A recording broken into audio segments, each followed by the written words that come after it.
Hi hello అండి. ఈరోజు నేను వీడియో ఒకరి గురించి అదే చేయాలని అనుకుంటున్నానండి. నేను ఈయన గురించే నేను చాలా పాజిటివ్గా అంటే చాలా మంచిగా మాట్లాడానండి కొన్ని వీడియోస్లో. అంటే నా పాత ఛానల్లో మనకి గుర్తే ఉండిద్దండి. మనకి ఏదైతే మన ఎలక్షన్ టైంలో మనకి వైజాగ్ బోటుది ఉంది కదండి, అది మొత్తం తగలబడిపోయింది కదా. అప్పుడు నేను వీడియోస్ చేశానండి. అది నా పాత ఛానలేనండి, పాత ఛానల్లోనే అప్లోడ్ చేశాను. చాలా పాజిటివ్ కదా. హర్బన్ అయితే కాలిపోయింది కదండి, మన బోట్లు చాలా తగలబడిపోయినాయి కదా వైజాగ్ సిటీలో. సో అప్పుడు మనకి చాలా అసలు ఎవరు చేశారని కొంతమంది వీడియోస్ వేయటం కానీ న్యూస్ ఛానల్లో కానీ అవన్నీ కూడా మనందరికి కూడా చాలామందికి తెలుసండి. అప్పట్లో నేను ఎందుకంటే మనకి ఇప్పుడు సోషల్ మీడియా ఉంది కాబట్టి ప్రతిదీ కూడా మనకి వితిన్ సెకండ్స్లోనే తెలిసిపోతుంది అనమాట. అప్పుడు ఇప్పుడు నేను చేసే వీడియో గురించి నేను అప్పుడు చాలా పాజిటివ్గా మాట్లాడండి, చాలా మంచిగా. ఎందుకంటే ఆయన ఛానల్ని నేను ఫాలో అవుతాను, నాకు చాలా ఇష్టం కూడా. ఎందుకంటే ఒక యూట్యూబర్కే తెలుసండి యూట్యూబ్ కష్టాలు అనేది. అంటే మిగతా వాళ్ళకి తెలీదా అనే కాదండి. యూట్యూబ్లో అంటే ఒక వీడియోని షూట్ చేసి ఆ వీడియోకి మనము ఎడిటింగ్ చేసుకొని అనవసరమైనవి కట్ చేసి అవసరమైనవి యాడ్ చేసుకొని షూట్ చేసేటప్పుడు ఫోన్లు కింద పడతాయేమో చూసుకొని ఇట్లా మనకి. ఎందుకంటే షూట్ చేసుకునేటప్పుడు చాలామంది ఫోన్లు కింద పడిపోవచ్చు, పగిలిపోవచ్చు, నీళ్ళలో పడవచ్చు, ఇలా చాలా జరుగుతాయండి. ఎందుకంటే మేము కూడా షూట్ చేస్తున్నాం కాబట్టి ఒక వీడియోని మనం ఒక 30 మినిట్స్ షూట్ చేస్తే దాన్ని తీసుకొచ్చి మనం 7 మినిట్స్ 6 మినిట్స్ అంటే అంత ఈజీ ఏం కాదండి ఎడిటింగు. కానీ అవన్నీ చేసుకుంటూ మళ్ళీ తన వృత్తిని కూడా కొనసాగించుకుంటూ ఈ స్థితిలో ఉన్నందుకు ఫస్ట్ ఆఫ్ ఆల్ ఆయనకైతే హ్యాట్సప్ చెప్పుకోవాలండి. ఎందుకంటే నేను ఇప్పుడే చెప్పాను కదండి, యూట్యూబ్లో ఒక వీడియో మనం అప్లోడ్ చేసేయాలంటే దాని వెనక చాలా కష్టం ఉండిద్దండి. అంత ఏమందులే వీడియోస్ పెట్టేసేస్తారేమో అనుకోవచ్చు, కానీ ఇంకా థంబ్నెయిల్స్ చేసే వాళ్ళకి ఇంకా కష్టం అండి. కొంతమంది నార్మల్ థంబ్నెయిల్ పెట్టేస్తారు, కొంతమంది ప్రొఫెషనల్గా డిజైన్ చేసి పెడతారు, ఇలా థంబ్నెయిల్ పెడతా ఉంటారు కదా. ఇందుకే నేను ఏ మ్యాటర్ మాట్లాడుకున్నాను, అసలు మ్యాటర్ మాట్లాడకుండా ఎందుకు మనం ఇలా మాట్లాడుకుందాము అనేసి అనుకుంటారేమో. అదేనండి లోకల్ బాయ్ నాని గురించి అయితే ఈరోజు నేను వీడియో చేయాలనేసి నేను తీసుకున్నాను. ఎందుకంటే ఆయన వీడియోస్ చూస్తానండి నేను చాలా మంచిగా. ఆయన వీడియోస్ కాదు, ఆయన ఫస్ట్ స్టార్ట్ చేసి, ఆయనకు ముందు ఎవరో స్టార్ట్ చేశారు నాకు అది తెలియదు కదండి. తర్వాత ఈ మధ్య చాలామంది కూడా ఇలా బోట్లలో వీడియోస్ తీసి పెట్టడము, వాళ్ళు తినే విధానం పెట్టడం, వాళ్ళు వండుకునే విధానం పెట్టడము, ఆ చేపల పేర్లు చూడటం, అవన్నీ కూడా చాలా. ఎందుకంటే మనకి లైవ్లో చూపిస్తున్నారు కదా, వాళ్ళు లైవ్లో చేస్తూ మనకు చూపిస్తుంటే చాలా బాగుండిద్దండి. అది లోకల్ బాయ్ నాని గారనే కాదు, మిగతా ఛానల్ వాళ్ళు కూడా ఎవరైనా కానీ వాళ్ళ వృత్తిని వాళ్ళు ఇష్టపడుతూ వాళ్ళ వృత్తి వాళ్ళు చేసుకుంటూ వీడియోస్ తీస్తూ మనల్ని ఎంటర్టైన్ చేయటం, మనకు తెలియనివి కూడా చేయటం ఇంకా చాలా నచ్చిద్దండి నాకు. అలానే మన లోకల్ బాయ్ నాని గారు అయితే నాకు చాలా చాలా బాగా, నేను ఆయన ఛానల్ చాలా చాలా ఫాలో అవుతానండి. ఎందుకంటే ఇది వరకు ఆయన సాంగ్స్ చేయటం కానీ ఆయన చాలా చాలా చేశారు కదండి, మనకు అందరికీ తెలిసింది. ఆయన ఛానల్ ఫాలో అయ్యే వాళ్ళు తెలిసింది. నేను అప్పటి నుంచి కూడా లోకల్ బాయ్ నాని గారి ఛానల్ అయితే నేను ఫాలో అవుతానండి. అయితే ఇప్పుడు నేను వీడియో చేయటానికి కారణం ఏంటి అని అంటే, కానీ ఆయన ఇది రెండోసారి అండి ఆయన ఇలా ఇరుక్కోవటము. లోకల్ బాయ్ నాని గారు ఇరుక్కోవటము అని అంటే, అక్కడ హర్బన్లో బోట్లు తగలబెట్టినప్పుడు నాని గారు వచ్చేసేసి ఆ రోజు రేవ్ పార్టీ ఇచ్చుకున్నారు. ఎందుకంటే వాళ్ళది ఏదో వాళ్ళ ఫ్యామిలీ ఫంక్షన్ ఏదో బోట్లో నిర్వహించారనేసి, ఆ బోటు తను వెళ్ళిపోయిన తర్వాత తెల్లారుజామున గొడవ అయిందని బోట్లో, తెల్లారుజామునికి బోట్లు కాలిపోయినాయి అని అందరికీ తెలుసండి. అప్పుడు ఎలక్షన్ కాబట్టి చాలామంది కూడా లోకల్ బాయ్ నాని నాని నాని అని అసలు నెంబర్ ఆఫ్ ఛానల్స్ పెట్టారండి. కానీ తీరా చూస్తే లోకల్ బాయ్ నాని గారు కాదని కొంతమంది, అవునని, అది పాపం పుణ్యం అనేది మనకి పైవాడికే తెలియాలి, మనకు తెలీదు. ఆయన విజయవాడ రావటం లోకల్ బాయ్ నాని గారు. తర్వాత ఆయన ఎందుకంటే ఆయన పాత ఇంట్లో ఉన్నప్పుడు వీడియోస్ కూడా నేను చూశానండి. వాళ్ళ మదర్ వండటం కానీ, వాళ్ళ ఫాదర్ వండటం కానీ, వాళ్ళ ఫాదర్ గారు కూడా అదే వృత్తి కదా, వండటము, వాళ్ళ లైఫ్లోకి మనకి ఏదైతే లోకల్ బాయ్ నాన్నగారు ఉన్నారో ఆ లైఫ్లోకి ఆమె రావటము, అదంతా కూడా సడన్గా అతను తీసుకొచ్చేసి ముందు పెట్టి నా వైఫ్ కొన్ని అనుకోని పరిస్థితుల్లో మేము ఇలా అనుకున్నాం. తన పెళ్ళి అనేది మనం ఎవరూ చూడలేదండి, కానీ మీరు అర్థం చేసుకోండి అని చెప్పారు కాబట్టి సో ఎవరికైనా అదే వాళ్ళ పర్సనల్ లైఫ్ మనకు సంబంధం లేదండి, ఎందుకంటే ఎవరి లైఫ్ వాళ్ళదేనమాట. సో మనం అభిమానిస్తాం కాబట్టి ఆయన వీడియోస్ చూసి సో దానివల్ల నేను మాట్లాడుతున్నాను. నేను ఇలా కోపం నాకు చాలా మీద ఉందండి, చాలా మంది మీద ఉంది. ఎందుకంటే యూట్యూబ్ వచ్చిన తర్వాత మంచి ఒక 50% ఉంటే చెడు అనేది 150% అయిపోయిందండి. ఎందుకంటే ప్రమోషన్స్ అంటే చెత్త ప్రమోషన్స్ చేస్తున్నారండి, నిజంగా చెప్తున్నాను. అసలుకి ఇప్పుడు మన లోకల్ బాయ్ నాన్నగారు ఆల్రెడీ అరెస్ట్ అయిన విషయం మన అందరికీ తెలిసిందేనండి.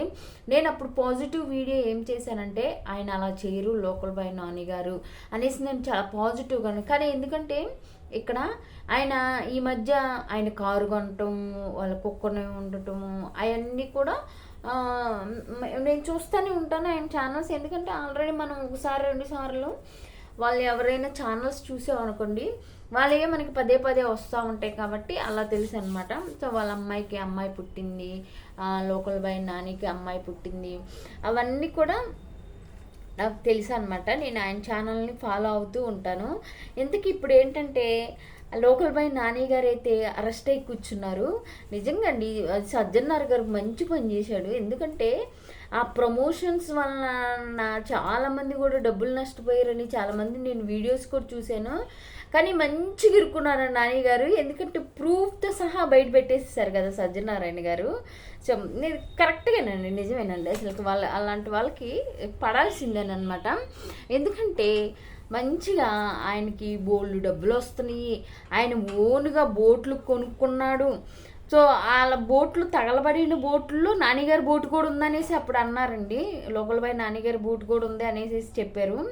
అయితే ఇప్పుడు సజ్జనార్ గారు క్లియర్గా ఆయన వీడియో బయట పెట్టేసి ప్రూఫ్తో సహా దొరికిపోయాడండి. ఎందుకంటే నిజంగా అండి అసలు ఏమనాలో కూడా అర్థం కావట్లేదు. ఎందుకంటే ఆయన చేసే బోట్లో కుకింగ్ విధానం కానీ, ఆయన చేపలు పట్టే విధానం కానీ, ఆయన చెప్పే చేపల పేర్లు కానీ నాకు అవన్నీ కూడా చాలా మంచిగా ఉంది. ఎందుకంటే అంత బోట్లో ఆయన కెమెరా పట్టుకొని అవన్నీ చూపిస్తూ మనకి అందుకే నేను అన్న అంత ఈజీ ఏం కాదండి అనేసి నేను అందుకేనమాట అందే. అట్లా షూట్ చేయటం అంత ఈజీ కాదండి. ఇప్పుడు ఎందుకంటే బై మిస్టేక్లు ఫోన్ కింద పడిపోయింది అనుకోండి, మళ్ళీ మనకు డబ్బులు కదా. అలా ఆయన చాలా డెవలప్ అయ్యాడు, చాలా మంచి కారు కొన్నాడు, మ్యారేజ్ చేసుకున్నాడు, ఒక పాప, అంతా కూడా హ్యాపీ, ఇల్లు కట్టించుకున్నాడు, గృహప్రవేశం చేశారు, అన్నీ మనం ఫాలో అవుతున్నాం.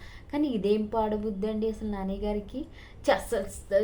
ఆయన ఎంతమంది అభిమానించే వాళ్ళందరూ కూడా ఇదొక చెడనే చెప్పాలి కదా. ఎందుకంటే క్లియర్గా ఆయన ప్రమోట్ చేసిన వీడియోని మనకి సజ్జనార్ గారే క్లియర్గా పెట్టారనమాట. ఎందుకంటే ఆయన ఏదో గేమ్ ఆడుతున్నాడు కదండి, ఆ గేమ్ ఆడతా ఆయనకంట గేమ్లో 30,000 వచ్చినాయి అంట. వాళ్ళ ఆవిడ వచ్చేమో నేను షాపింగ్ చేసుకుంటాను, నాకు 30,000-40,000 ఇస్తావా, 30,000 ఇస్తావా అనేసి అని అంటే లోకల్ బాయ్ నాని పక్క నుంచి డబ్బులు తీసుకొని 30 ఏంటి 40 తీసుకో అనేసి డబ్బులు ఇచ్చే వీడియోని సజ్జనార్ గారికి మంచిగా పెట్టారండి. నేను చూశాను అనమాట. ఇంక నేను చేద్దాం అనుకున్నానులే, కానీ ఇప్పుడు ఏం చేశాడు, ప్రూఫ్తో సహా దొరికిపోయాడు కదా. లాస్ట్ టైము బోట్లు కాల్చడో లేదో కూడా మనకు తెలియదు, ఆయన కాల్చలేదు అనేసి అన్నాడు, కానీ విజయవాడ వెళ్ళిపోయాడు. చాలామంది కూడా బోట్లు కాల్చింది ఆయనేననేసి చాలామంది కూడా చెప్పారు. కానీ ఇప్పుడు ప్రూఫ్తో నాకు తెలియదని ఇప్పుడు ప్రూఫ్తో సహా అయితే చిక్కుకుపోయాడు అనమాట. ఇంకొంతమంది ఉన్నారండి అమృత ప్రణయ్, అంటే ఆమె గురించి నేను చెడుగా కదండి, ఆమె ఛానల్ని కూడా నేను ఫాలో అవుతూ ఉంటానన్నమాట. ఆమె కూడా అంతేనండి, ఆమె ఛానల్ని చూద్దామంటే ఆమె ప్రమోషన్ వీడియో తప్ప నార్మల్గా రాదండి. అసలు ఆమె షార్ట్స్ చూస్తే మీకు అర్థమైద్ది, ఆమె వీడియోస్ కూడా నేను చూస్తాను. ఆమె ఎప్పుడన్నా చూద్దాం ఈ వీడియో, అరే మనకు ముందు నుంచి తెలుసు కదా, అంటే ఆమె ఎప్పుడు అందరికి తెలిసిందే కదండి, మళ్ళీ ఇంకెందుకు, వాళ్ళ అమ్మగారు కూడా ఇప్పుడు కలిసిపోయారు. చూద్దామంటే ఆమె అన్ని ప్రమోషన్స్ వీడియోనే చేసిద్దండి, నాకు చిరాకు వచ్చిద్ది అనమాట. అంటే ఆమె ఇష్టం ఆమెదిలేండి, మనకేం సంబంధం లేదులేండి. కాకపోతే ఇట్లా ప్రమోషన్స్ ఎందుకు తెలియని ప్రజల్ని విసిగిస్తారో నాకు అర్థం కావట్లేదు. ఆమె షార్ట్ ఏదైనా వచ్చిద్ది అనుకోండి, ఆమె ప్రమోషన్ మీద ఇదిగో నేను బయటికి వెళ్తున్నాను, ఈ సన్ స్క్రీమ్ రాసుకుంటున్నాను, ఆ క్రీమ్ రాసుకుంటున్నాను అనేసి అంటా ఉండిద్దండి. అయ్యో మళ్ళీ ఈమె ఇది చేస్తుందా అనేసి నేను ఇంకా స్క్రోల్ చేసేస్తానమాట, ఆమెది చూడను. కానీ ఆమె రీసెంట్గా కూడా వాళ్ళ బాబు పుట్టినరోజుది సెలబ్రేషన్ చేసుకుంది కదా, ఆ వీడియో కూడా చూశానండి. అలాంటి వీడియోస్ మంచిగా చూస్తాను నేను. ఈ ప్రమోషన్స్ చేస్తారు కదా వీళ్ళు, ప్రమోషన్స్ వీడియోలు, ఎందుకంటే ఇప్పుడు ఆల్రెడీ చాలామంది కూడా పాపం డబ్బులు పోగొట్టుకొని చాలామంది ఫ్రాడ్ అయిపోయి ఉన్నారు. దీంట్లో మనకి నాని గారు అయితే మంచిగా వెళ్ళి జైల్లో కూర్చున్నారు ప్రస్తుతానికి, ఇప్పుడు అక్కడే ఉన్నాడు ఆయన, మరి బయటికి ఎలా వస్తాడో తెలియదు. కానీ మంచిగా ఆయన వీడియోస్ని ఆయన ఫాలో అయ్యి ఎంత మంచిగా ఉండేది, కానీ ఇప్పుడు ఇలా అయిపోతే. కానీ అప్పుడు ఏది అలా ఆవిడ అడిగి చూసారండి, నేను కామెంట్స్ చూశాను అనమాట, చాలా కామెంట్స్. ఆవిడ పిచ్చగా తిడుతున్నారు అందరూ కూడా, ఏదో మూతి వంకర వేసుకొని అది వంకర వేసారని. కాకపోతే ఏంటంటే ఏం చేస్తాం మరి, ఆమె టూ మచ్ కదా, అక్కడ వాళ్ళిద్దరూ టూ మచ్గా చేశారండి. ఆమె షాపింగ్కి 30,000 అడుగుతారంటే ఇది 40,000 ఇవ్వటం, అది కరెక్ట్ కాదు కదా, కాదు. ఆమె అడగటం నాకు షాపింగ్కి 30,000 ఇవ్వా అనేసి అంటే, 30 ఏంటి నువ్వు 40 తీసుకోనని ఆయన 40 ఇవ్వటం, ఇదంతా టూ మచ్ అండి. మంచిగా దొరికింది సజ్జనారాయణ గారికి, తీసుకెళ్ళి మంచిగా దోశారనమాట నానిని. అంతేనండి, ఆయనకి బాగా సంపాదించుకోవాలి. ఎందుకంటే మంచిగా కష్టపడి ఇల్లు కట్టుకున్నాడు, మ్యారేజ్ అయింది, పిల్లలు ఉన్నారు. కానీ ఇదేం పాడుబుద్దండి. ఇప్పుడు మనకు తెలిసే కొంత ఉంది, మనకు తెలియని వాళ్ళు చాలామంది ఉన్నారు ఇట్లాగా. నాకు వీళ్ళిద్దరే తెలుసని వీళ్ళిద్దరు పేర్లే చెప్తున్నానండి. అంటే వాళ్ళ పేర్లు ఎందుకు చెప్తానంటే జస్ట్ వస్తాయి అని చెప్తున్నాను. నాకు అమృత ప్రణయ్ కూడా అంతే వస్తూ ఉంటాయండి. ఆమె వీడియోస్ చూస్తాను నేను, కాకపోతే ఆమె యాడ్స్ ఎక్కువ చేస్తూ ఉండిద్ది అనమాట. అందుకే నేను స్క్రోల్ చేసేస్తాను, ఆమె యాడ్ చేసి చూడను, మిగతాయి చూస్తూ ఉంటాను. సో ఇంకా కొంతమంది ఉంటారండి ఆడవాళ్ళు, జ్యోతిష్యం అని సాగు దెబ్బుతూ ఉంటారు. చెర్రీ శతాక్షి వాళ్ళు కూడా అంతే, ఈ స్వామికి ఫోన్ చేయండి, ఈయన మీకు బాగా చెప్తాడు, ఈయన నమ్ముకుంటే మీకు అన్నీ వచ్చేస్తాయని ఆవిడ ఒక ప్రమోషన్స్ చేస్తూ ఉండిద్ది. ఇలా చాలామంది కూడా ప్రమోషన్స్ అని ఉంటారు. కానీ ఈ నాని విషయంలో, లోకల్ బాయ్ నాని విషయంలో కరెక్టేనండి. ఎందుకంటే నాకు ఆ వీడియో చూసిన తర్వాత నాకు చాలా కోపం వచ్చిందనమాట నాని మీద. అంత మంచిగా వీడియోస్ తీసి సముద్రంలో అంత కష్టపడి చక్కగా వీడియోస్ పెట్టి ఎందుకు ఇట్లా చేసుకున్నాడు అనేసి అని అనుకున్నానండి. సో అదే అనమాట. అందుకే నాకు కూడా, ఎందుకంటే ఆయన గురించి నేను 2-3 వీడియోస్ చేశానండి బోట్ తగలబడిపోయినప్పుడు, హర్బల్లో ఏదైతే బోట్ ఉందో. కానీ ఇప్పుడు నేను మళ్ళీ ఇది కల్లారా చూసాం కాబట్టి ఇంకా నేను ఇది చేద్దాం అనుకున్నాను.